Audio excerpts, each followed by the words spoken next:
Welcome back everyone. In today's quick tips video we are going to talk about the premium version of the MySawgrass design tool, also known as MySawgrass Plus. When working in the MySawgrass design tool, you will notice that certain elements have a small diamond icon in the bottom right corner. This icon indicates that this particular piece of media is a part of the premium version of the design tool and cannot be used without upgrading. The monthly subscription for MySawgrass Plus is $12.95. Please be aware that this subscription is only required to use premium elements.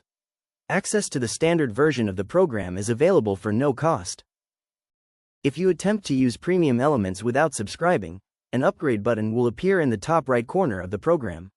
You can sample and look through the premium materials, but you will not be able to proceed without upgrading.